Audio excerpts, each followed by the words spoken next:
Medību infrastruktūra. Lai medītu droši, selektīvi un rezultatīvi, kā arī pilnvērtīgi un ērti baudītu Latvijas dabu, liela uzmanība jāpievērš pārdomāti veidotai medību infrastruktūrai, medību torņiem, barotavām, šaušanas stigām un visam, ko paveicam, veidojot mūsdienīgu medību saimniecību. To darot, mums jāņem vērā gan labas sadarbības principi, lai nerastos domstarpības ar zemes īpašniekiem, gan likumā un noteikumos minētais. Būtiskākie normatīvie akti un norādījumi, kas medniekam jāņem vērā, ir šie. Veidojot barotavas. Ministru kabineta noteikumi numur 1483 savvaļā dzīvojošo medījamo dzīvnieku piebarošanas noteikumi.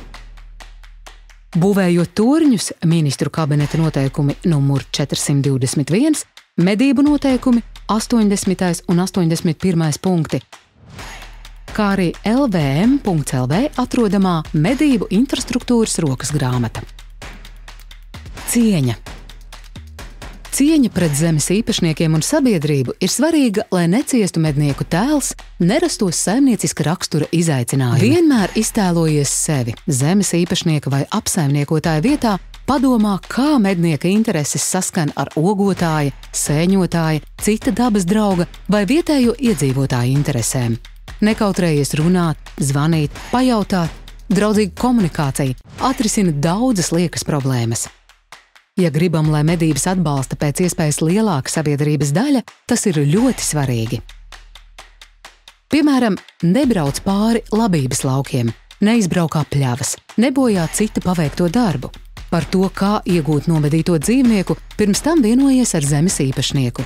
Visbiežāk tie ir pretimnākoši un ļauj pa lauku pārvietoties sausā laikā, salā vai izmantojot tehnoloģiskās sliedes. Nebojā ainavu ar kroplīgi izveidotiem medību torņiem. Neņem torņu materiālu mežos bez atļaujas. Par torņu izvietošanu vienojies ar zemes īpašnieku. Dodoties medībās, savu auto novieto tā, lai tas netraucē citiem dabas draugiem. Apsver iespēju dzinējmedību laikā pie mastiem novietot zīmi "Notiek dzinējmedības" vai pirms tām painformēt tuvāko māju iedzīvotājus. Ja mežā notiek mežstrādes darbi, dod ceļu kokvedēju automašīnām vai pagaidi, kad tās pabeigs darbu. Un iespēju robežās vienmēr dalies ar nomedīto. Lai baudot meža veltes, nomnieki, kaimiņi un citi sabiedrības locekļi medniekus pieminētu ar labu vārdu. Medījamo dzīvnieku piebarošana. Atceries, ka likumā gan barotava, gan sāls laizītava faktiski tiek skatītas kā viens un tas pats. Tās aizliegts izvietot tuvāk par 100 metriem no jaunaudzēm, proti bērziem, priedēm, eglēm, kas nav sasniegušas 5 metru augstumu, un apsēm, kas nav sasniegušas 10 metru augstumu. Barotavas un sāls laizītavas aizliegts izvietot tuvāk par 250 metriem no lauksaimniecības kultūrām un valsts galvenajiem autoceļiem. Barotavas vai sāls laizītavas vietu vienmēr rakstiski saskaņo ar zemes īpašnieku vai apsaimniekotāju. Vislabāk tās plānot vidēja vecuma audzēs un briestaudzēs, jo tad tā kalpos ilgāk, netraucējot mežsaimniecību un nebūs jāpārvieto. Āfrikas cūku mēra dēļ barībai, ko patērē meža cūkas, barotavās jābūt pieejamai tikai dozēti, izmantojot dažādus piltuves veida risinājumus, slēgta tipa tvertnes ar caurumiem vai barības galdus.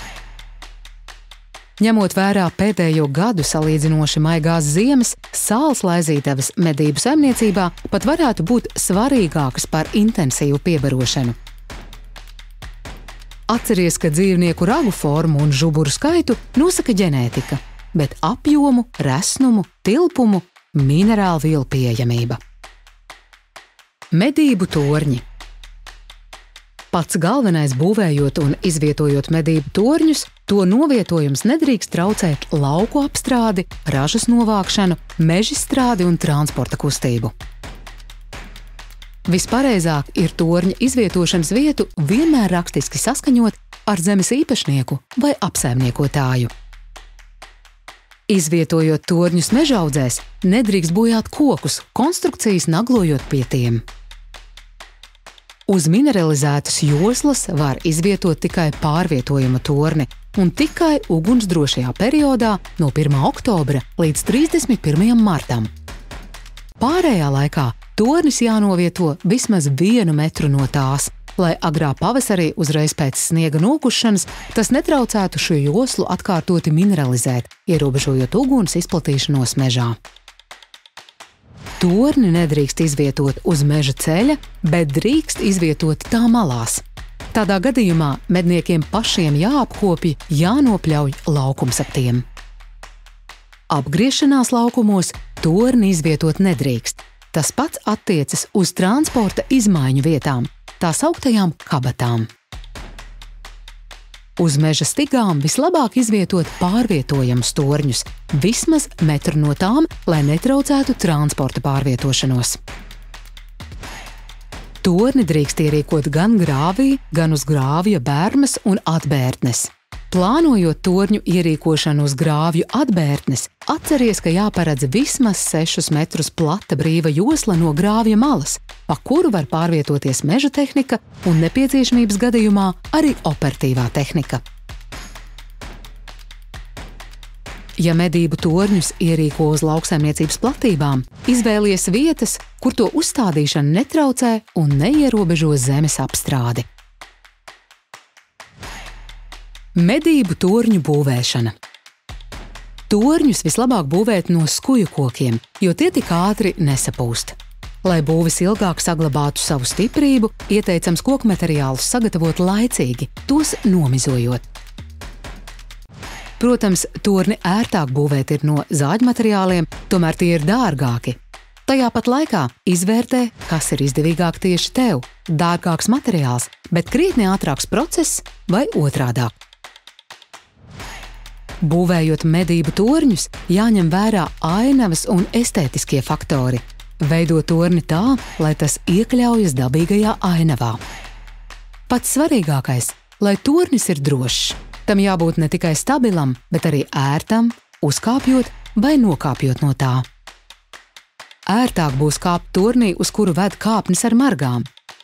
Veidojot kāpnes, atstarpēm starp pakāpieniem nevajadzētu būt lielākām par 35 centimetriem.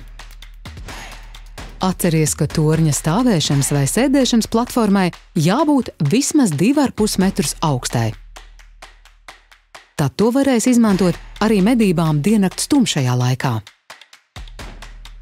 Valsts mežā kokus medību infrastruktūras būvniecībai atļauts izmantot tikai reģistrēta medību iecirkņa teritorijā un tikai tiem medību tiesību lietotājiem, kuri medību tiesības nomāno Latvijas valsts mežiem.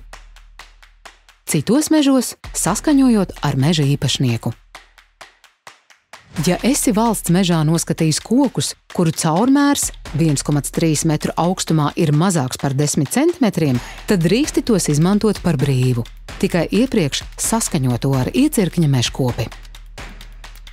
Ja valsts mežā esi noskatījis lielākus kokus ar caurmēru, kas 1,3 metru augstumā lielāks par 10 centimetriem, tie no Latvijas valsts mežiem būs jānopērk. Koku izcenojumi ir mainīgi, bet indikatīvi tie ir šādi.